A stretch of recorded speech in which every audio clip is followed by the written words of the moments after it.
Motion in to dimensions, यानी कि eight ए time body के पास कितने डायमेंशंस होंगे मोशन के?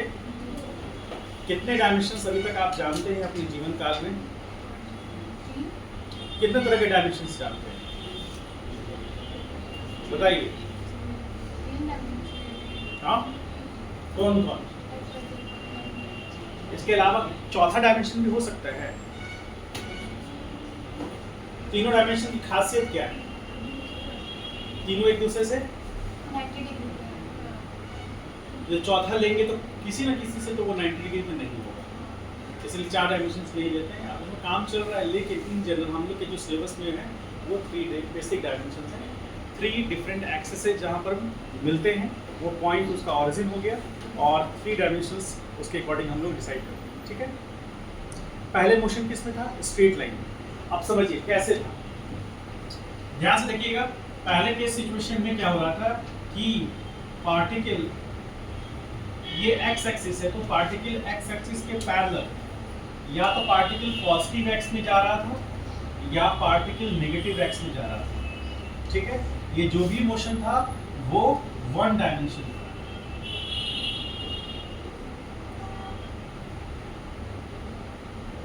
वन डायमेंशनल मोशन था, बोलिए हाँ।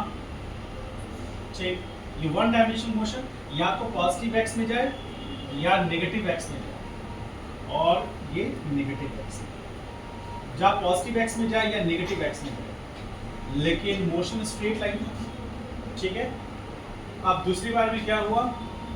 दूसरी बार में कहानी कुछ इस तरह की हुई कि एक वर्टिकल एक्सिस, इसको हम लोग वाई एक्सिस बोलेंगे, तो इसमें क्या हो रहा था?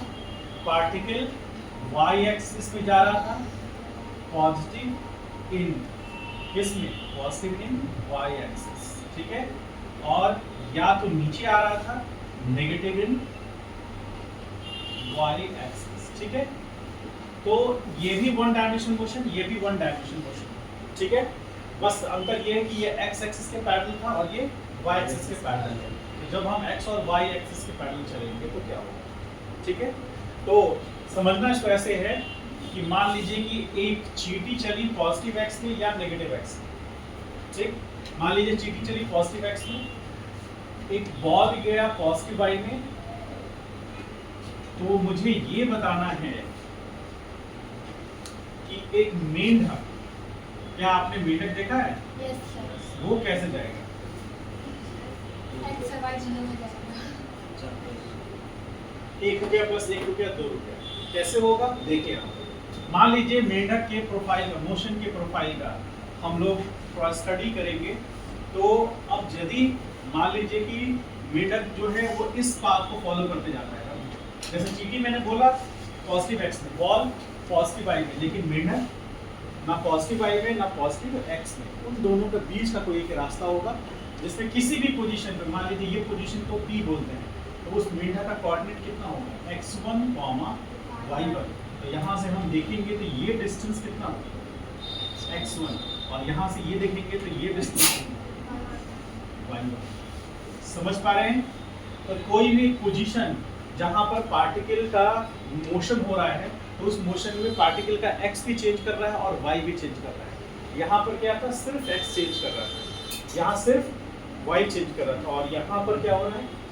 x और y दोनों, यानी पार्टिकल मोशन कर रहा है तो उसके x और y कोऑर्डिनेट दोनों में चेंजेस आ रहा है, उसमें सिर्फ x में, इसमें सिर्फ y में, लेकिन यहाँ x और y दोनों में आ रहा है। इसीलिए 1 dimension plus 1 dimension is equal to 2 dimension. तो हम लोग यहाँ स्टडी कर रहे हैं पार्टिकल के ऐसे मोशन को जिसमें पार्टिकल का x और y दोनों कोऑर्डिनेट साइमल्टेनियसली चेंज कर रहा है। ऐसा नहीं कि x चेंज कर गया फिर y चेंज कर रहा है, या पहले y चेंज किया फिर x चेंज कर रहा है, ऐसा नहीं, दोनों साथ साथ चेंज कर रहे हैं। मान लीजिए पार्टिकल इस पोजीशन पे आया, यानी मेंढक इस पोजीशन पे आया, इस पोजीशन का नाम हमने q रखा और कोऑर्डिनेट x2, y2 है, तो यहाँ से हम ये चीज़ जज कर सकते हैं कि ये डिस्टेंस x2 होगा और यहाँ से इसके करस्पॉन्डिंग ये क्या होगा? y2 होगा ये, यानी कि x में भी इंक्रीमेंट हुआ और y में भी। मान लीजिए वो इस पोजीशन पे आ गया, अब इस पोजीशन को हमने r नाम दिया, तो जब मेंढक ए r पोजीशन पे था, यदि p पॉइंट पे था तो कुछ टाइम और था, जब q पॉइंट पे पहुंचा तो टाइम कुछ और बढ़ा, उसके बाद r पॉइंट पे पहुंचा तो टाइम और बढ़ा, तो आप इसको देख के कह सकते हैं, इसके मोशन के प्रोफाइल को ध्यान से देख के कह सकते हैं कि P पॉइंट पर मान लीजिए 2 सेकंड में था, तो Q पोजीशन पर 2 सेकंड से ज़्यादा पे होगा, मान लीजिए 3 सेकंड पर था। उसके बाद R पोजीशन पे और टाइम ज़्यादा लगा होगा, मान लीजिए 5 सेकंड पे होगा। तो जैसे जैसे टाइम बीत रहा होगा उसके मोशन के प्रोफाइल के अकॉर्डिंग उसका जैसे जैसे पोजीशन चेंज कर रहा है उसके अकॉर्डिंग उसका कोऑर्डिनेट भी चेंज कर रहा है टाइम के साथ। तो जैसे यहाँ पर आ जाए तो इस पोजीशन को हम लोग x3, y3 कह रहे हैं। तो यहाँ पर हम ये ऑब्जर्व कर रहे हैं कि x में इंक्रीमेंट हुआ, वो लगातार होता चला गया। इस रिलेशन को देखकर हम कह सकते हैं x1 is less than x2 is less than x3, ऐसा कह सकते हैं ना। y में क्या हुआ, डिक्रीमेंट हो गया, लेकिन पोजीशन जो चेंज करके आया उसका यूनिकनेस मेंटेन है। यूनिकनेस मेंटेन है मतलब कि ये जो r पॉइंट पर जो पार्टिकल का कोऑर्डिनेट है वो यूनिक है t के रिस्पेक्ट में, q के रिस्पेक्ट में, ठीक है। अब इसमें हमको एक चीज और देखना है कि ऐसा सिचुएशन आएगा भी, हमको जब भी स्टडी करना है दोनों के कोऑर्डिनेट को ध्यान में रख के चलना है। जैसे मान लीजिए एग्जांपल, इसको फर्स्ट मानिए, that is first, that is second और ये हमारा थर्ड, ठीक है। जैसे मान लीजिए एग्जांपल में हम लोग यहाँ लेके चलते हैं, इसको समझिएगा। पार्टिकल x और y कोऑर्डिनेट दोनों में हम हमेशा ऑब्जर्व करेंगे, x है ये और ये y है, ठीक है। मान लीजिए पार्टिकल ऐसे चला, तो ये पोजीशन पे पहुंचा, इस पोजीशन का नाम P है। तो हमें दो तीन चीजों को ध्यान रखना है, एक तो पोजीशन, वेलोसिटी, सॉरी डिस्प्लेसमेंट,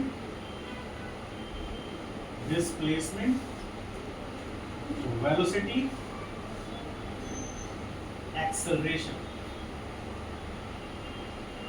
ठीक है। मेनली इन तीनों चीजों को हमको, चारों चीजों को ध्यान रखना और लास्ट में टाइम बहुत इंपॉर्टेंट फैक्टर है। आपको बताया थे टाइम बहुत इंपॉर्टेंट फैक्टर है फिजिक्स में। तो हमें करना क्या है, हम क्या पहले पोजीशन पढ़ चुके हैं, पार्टिकल का पोजीशन कैसे डिटरमाइन करते हैं हम पढ़ चुके हैं। क्या पार्टिकल का डिस्प्लेसमेंट कैसे निकलेगा पोजीशन के चेंज होने पर डिटरमाइन कर चुके हैं। क्या पार्टिकल का वेलोसिटी पोजीशन की चेंज करने पर क्या होगा हम पता कर सकते हैं। पार्टिकल का एक्सेलरेशन भी हम पता कर सकते हैं। इन सारे चीज़ों को पता कर सकते हैं टाइम के हेल्प से।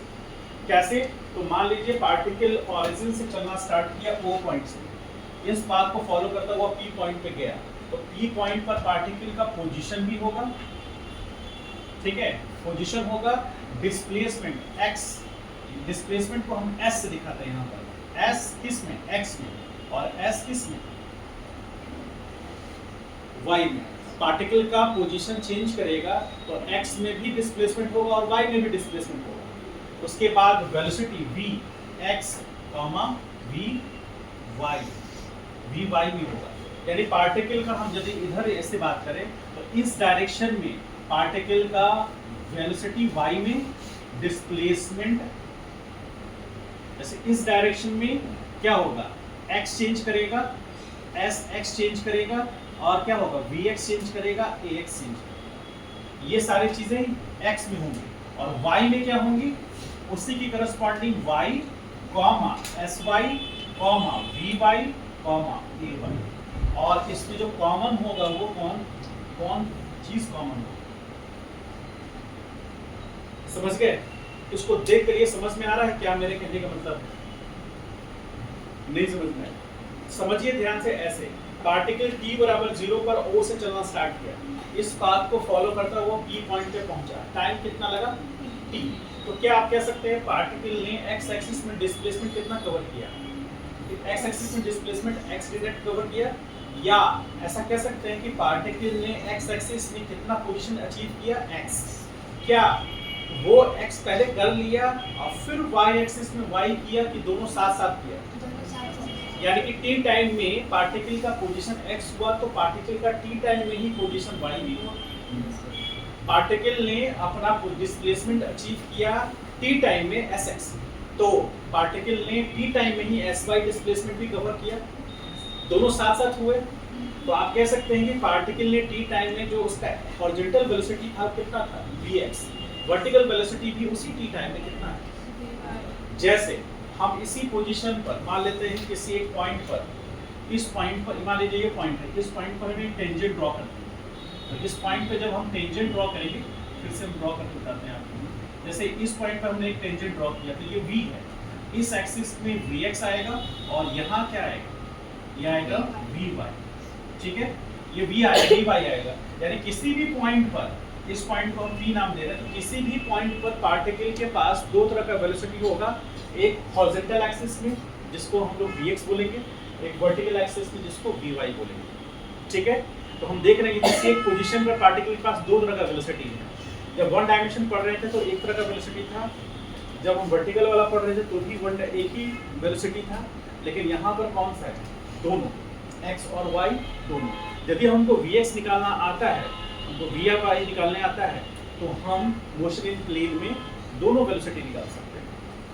वेक्टर है, वेलोसिटी, डिस्प्लेसमेंट, एक्सेलरेशन, तीनों ही वेक्टर है, इसलिए वेक्टर्स के लॉ को हमें ध्यान में रखना है। समझ गए?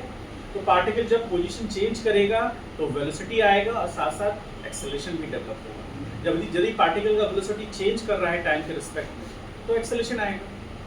यदि पार्टिकल का एक्स एक्सिस में वेलोसिटी कांस्टेंट है और वाई एक्सिस में वेलोसिटी कांस्टेंट है, तो उसका जो रिजल्टेंट होगा उसकी बात करेंगे। यदि उसका डायरेक्शन चेंज नहीं कर रहा है तो वेलोसिटी कांस्टेंट है, और वेलोसिटी कांस्टेंट होने पर एक्सेलरेशन क्या होगा, जीरो होगा, तो वहाँ एक्सेलरेशन जीरो आ जाएगा। इसको ड्रॉ कीजिए, फिर हम लोग पोजीशंस पे आते हैं। ठीक है, चलिए, समझ में आया कुछ? और हमेशा मोशन इन प्लेन में हम दोनों एक्सिस को अलग अलग स्टडी करेंगे। तो क्या कर रहा है, पेन तो है ही तुम्हारे पास, साही का पेन खत्म हो गया है, तुम्हारे पेन नहीं है। ओहो, इतना लंबा एक्सेस है, इतना लंबा नेटवर्क है। जो ये सब पेन कलम वाला है ना, ये सब पहले ही कर लीजिएगा, मेरे समय में कीजिएगा तो पेन क्योंकि मारेगा, और उसे आप लिखना भी शुरू कर सकते हैं। समझ गए? पेन, सर पेंसिल ले लिया, मेरा रबर छीन लिया, सर मेरा पेन इसको दे दिया, ये सब चीज़ नहीं चलेगा। ठीक है, ये सब चीज़ जब आप बच्चे थे, अब आपके ऊपर जिम्मेदारियां आ गई हैं, किन्हीं का 2 साल 3 साल में शादी हो जाएगा, और यदि यही आपका एक्टिविटी रहा तो 1 ही साल बाद हो जाएगा। समझ गए? इसीलिए आप अपनी जिम्मेदारियों को बढ़िया से समझिए। शादी होने के बाद ना अच्छे सीधा हो जाते हैं, एकदम सीधा हो जाएगा। ऐसा जिम्मेदारी आ जाएगा ना, सुबह उठकर बैग टर्न के चल दिया, वाइफ को लेके कहाँ जा रहे हो, बच्चे का दूध कौन लाएगा।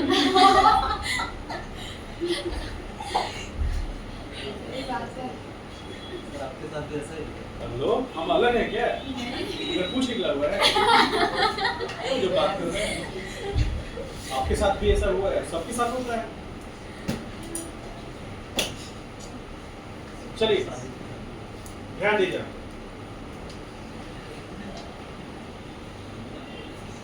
देखिए, ये पाथ है, मान लीजिए किसी पार्टिकल का एक्स वाई एक्सिस है, ठीक है, एक्स और वाई एक्सिस। ठीक है, इस एक्स वाई एक्सिस में किसी पार्टिकल का पाथ है, पाथ का प्रोफाइल हो गया, एक्स वाई में चेंजेस आ रहा है कि नहीं आ रहा है?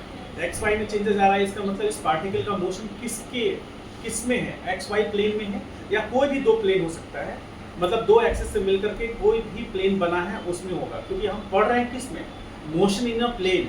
तो कोई भी दो एक्सिस में चेंजेस आएगा पार्टिकल के पोजीशन में, तभी हम कहेंगे कि पार्टिकल प्लेन में है, क्योंकि उसका पोजीशन चेंज हो रहा है एक्स में भी और वाई में भी।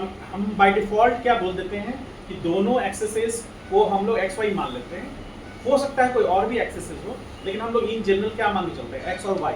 तो यदि पार्टिकल का position, if the position of a particle changes with respect to x axis as well as y axis, then we can say directly the particle is in plane and its motion is changing with respect to x and y axis. That's why its motion is 2-dimensional motion. ठीक है, दोनों axis में change होना चाहिए। इससे पहले क्या हो रहा था, सिर्फ एक एक्सिस, कोई भी एक एक्सिस के अलॉन्ग हो रहा था, या वो x होता था या वो y होता था, या कोई पर्टिकुलर कोई एक्सिस है तो उसके अलॉन्ग होता था, तो एक ही कोऑर्डिनेट में चेंजेस थे, इसीलिए हम उसको स्ट्रेट लाइन मोशन बोलते हैं। ठीक है, पहला चैप्टर वही था। अभी यहाँ पर क्या हो रहा है, पार्टिकल के पोजीशन में चेंजेस आ रहा है एक्स और वाई दोनों में। तो मान लेते हैं किसी टाइम पर पार्टिकल इस पोजीशन पे है, इस पोजीशन का नाम हमने P दिया, तो यहाँ पर कोऑर्डिनेट क्या हुआ, x1, y1 हुआ, कुछ देर के बाद पार्टिकल इस पोजीशन पे चला गया, इस पोजीशन का नाम हमने Q रखा, तो x2, y2 हुआ। कुछ देर के बाद पार्टिकल इस पोजीशन पे, इस पोजीशन का नाम हमने C रखा, सपोज x3, y3।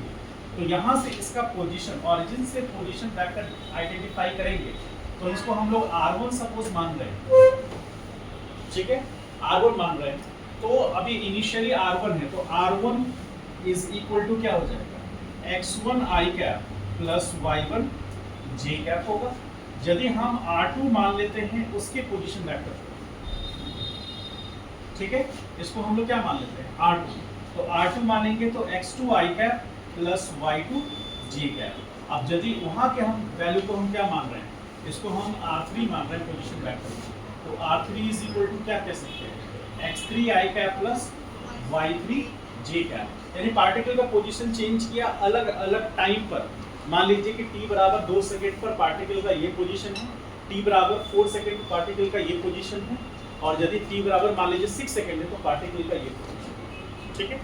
अब एक जनरल हम लोग पोजीशन लेते हैं, ध्यान समझिएगा, स्टेप मिस नहीं कर जाएंगे, ध्यान समझिए।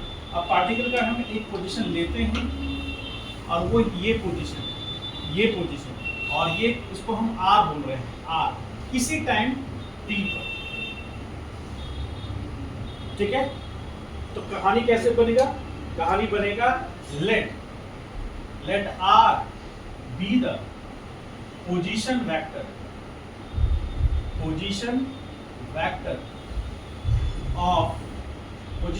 Of particle at R be the position vector of particle at any time t पर, ठीक है। तो हम क्या लिखेंगे, देखिए R is equal to x i cap plus y j cap, ऐसा लिख सकते हैं। अब वो पार्टिकल का पोजीशन चेंज कर रहा है या पार्टिकल का पोजीशन फिक्स है टाइम के साथ,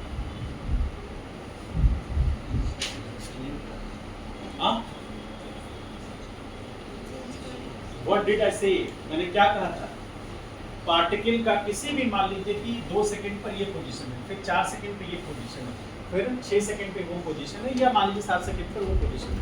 तो बेसिक फंडामेंटल कॉन्सेप्ट को नहीं भूलेंगे, क्या है, if the position of a particle changes with respect to time then we can say the particle is in motion, है ना।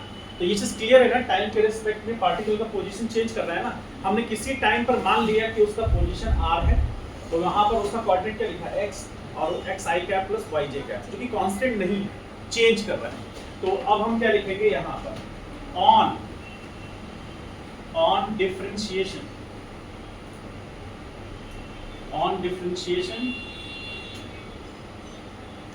CAT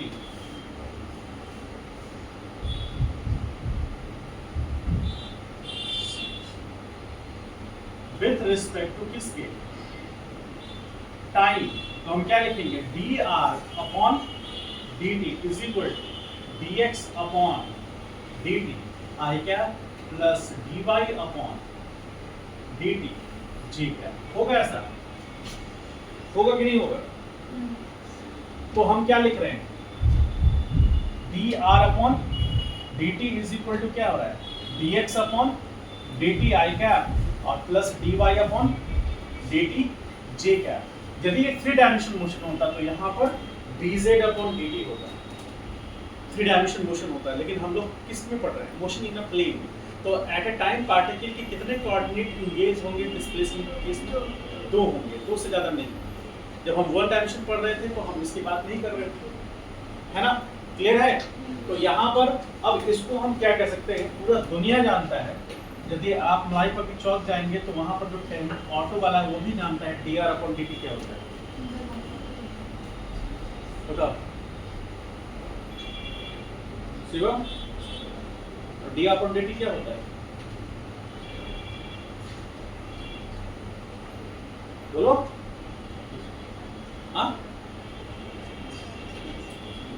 dr upon dt displacement होता है, तुम बता दो।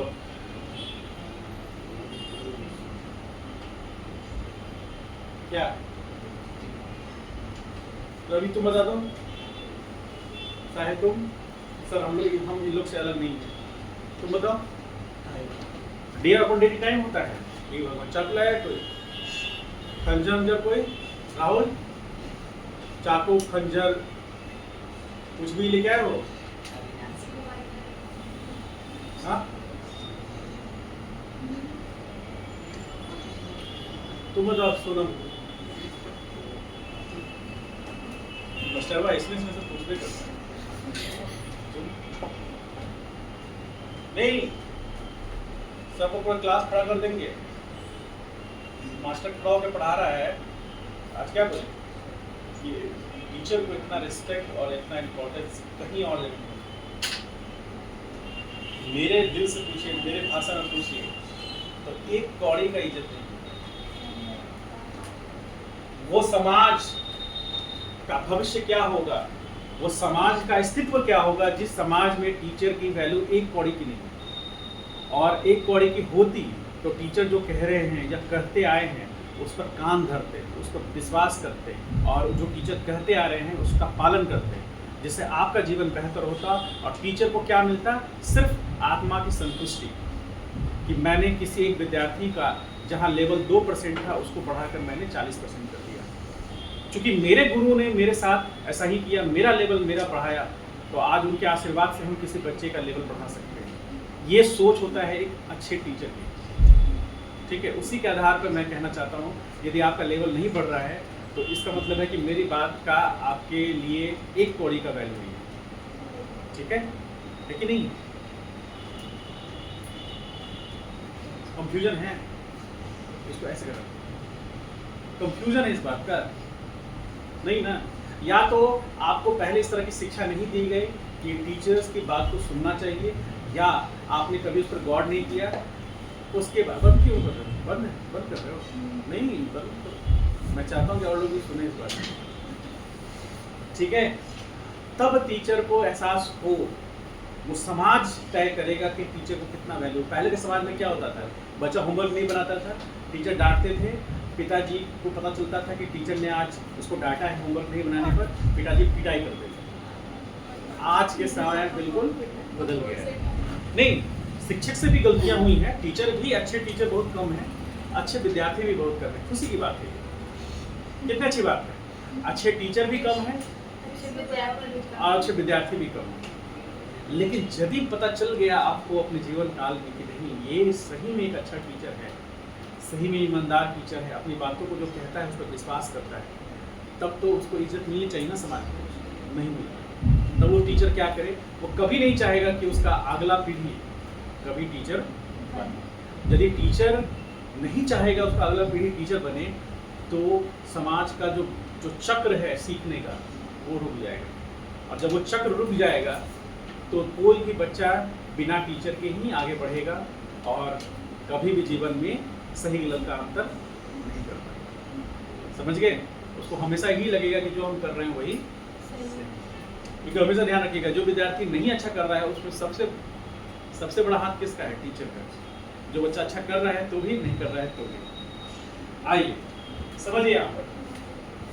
तुम बताओ साक्षी। वेलोसिटी। तुम कहो पानी पीने बाद में पी लेना। सॉरी सर, हैं? एक पे रहो, कोई एक डिसीजन दो। वेलोसिटी। ठीक, तुम बताओ कौन वेलोसिटी? अच्छा, ये क्या रिप्रेजेंट करेगा? पानी पीना बाद में, पहले ये समझा दो। हाँ, ये होकर ये वेलोसिटी, ये क्या रिप्रेजेंट करेगा? बोलो, तुमको सब समझ में आता है तो बताओ। समझ लोगी? अगले से बताओगे? अगले से बता दो। चलो, एकता तुम बताओ, ये क्या रिप्रेजेंट करता है? हाँ, देख रहे हैं ना हाल? हाँ, अब आप लोग कह रहे हैं कि वो टीचर झूठ मूठ गुस्सा आ जाता है, जब बच्चा एक छोटा सवाल पूछता है उसको जवाब नहीं दे पाता है। टीचर की माइंडसेट को आप नहीं समझ पाएंगे। जब एक माली पौधे को सींचता है, उसको खाद देता है, उसको धूप देता है, उसको पानी देता है, तो उस पौधे से उसको लगाव होता है। उस लगाव को आप लोग किसी जन्म में नहीं समझेंगे। जब आप टीचर बन जाएंगे, यदि बन जाएंगे, हालांकि मुझे नहीं लगता कि आपको बनना चाहिए, यदि बन गए तब आप समझ पाएंगे। क्यों नहीं बनना चाहिए? इसलिए कि कोई इज्जत नहीं, कोई रिस्पेक्ट नहीं है, सब लोग उसी भाव से देखते हैं। मैं 100 में एक आध, इस पूरे के पूरे इतने सालों में मेरे 1-2 बच्चे ने मुझे बहुत रिस्पेक्ट दिया और सही में मेरे कहे गए रास्ते पे चला, इसलिए आज डॉक्टर इंजीनियर दोनों है। टीचर धोखा खाकर अपनी गलतियों से ठोकर खा के सीख करके बताता है, लेकिन कि विद्यार्थी को ठोकर कम से कम खाना पड़े, लेकिन विद्यार्थी जीत पे अड़ा हुआ है तुम क्या कर लिए जीवन में, हम भी ठोकर खाएंगे। समझ गए? टीचर क्या होता है ना, ठोकर खा करके अपने जीवन में गलतियों से सीखता है और वही बच्चों को बताता है कि ये गलतियां तुम मत करो, तुम भी ठोकर खाओगे। लेकिन बच्चा क्या है, जिद पर है हम तो ठोकर खाएंगे। ठीक है, जब आप ही के क्लास के बैच के या आप ही के उम्र के दोस्त जो आपसे काफ़ी आगे निकल जाएंगे ना, और लाइफ जब कॉम्प्रोमाइज़ होने लगेगा तब पता चलेगा। हम नहीं चाहते हैं ऐसा हो, लेकिन होगा। चलिए, हाँ रूप शिखा तुम बताओ। ये डिस्टेंस है, तो तीनों में क्या अंतर है? पोजीशन टाइम ग्राफ दे रहा है। क्या पोजीशन टाइम है dx by dt जो है वो वेलोसिटी होगा और dr अपॉन dt और ये भी वेलोसिटी होगा। तो इन दोनों में डिफरेंस क्या है? ठीक बोल रही हो, डिफरेंस क्या है? ये वेलोसिटी है और ये वेलोसिटी है, ठीक बोल रही हो, दोनों में डिफरेंस क्या है?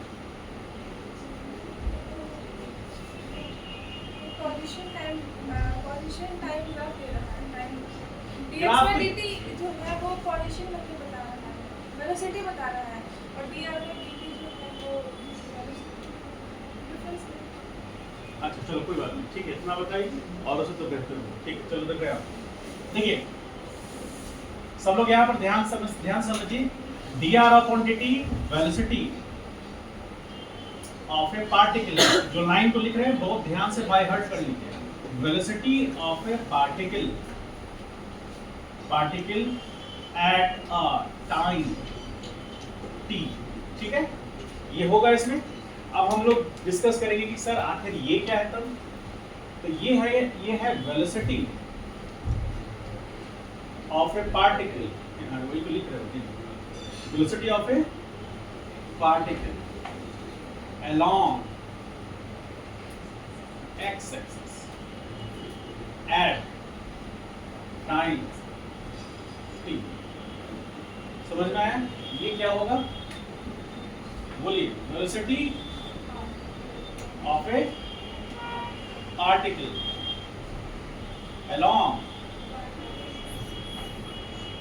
along y axis at a time t।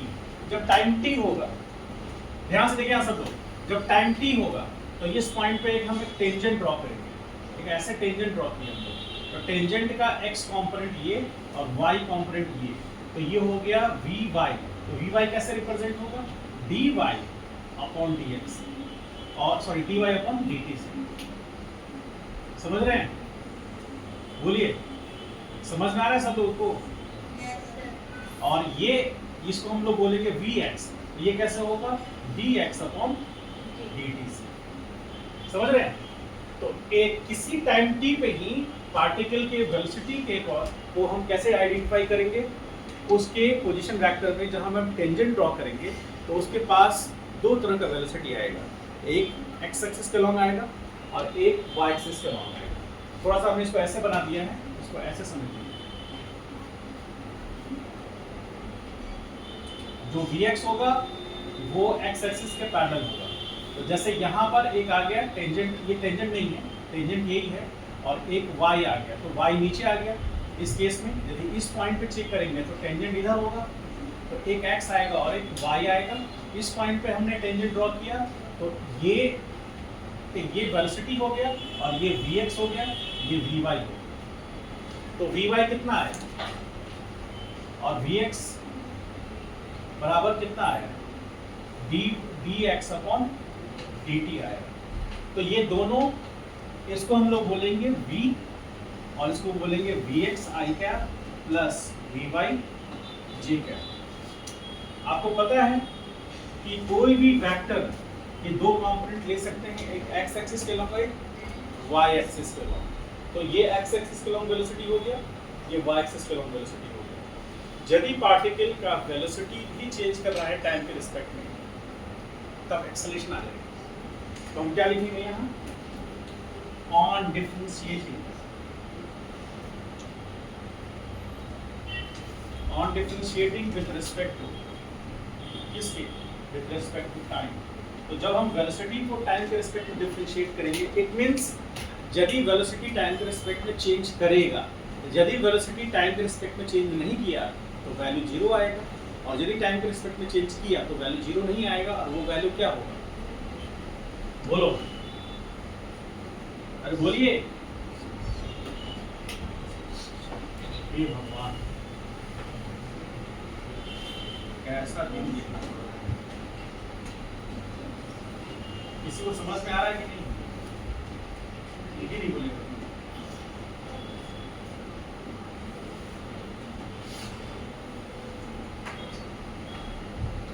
A is equal to ax I cap plus ay, sorry ay j, ऐसा लिख सकते हैं।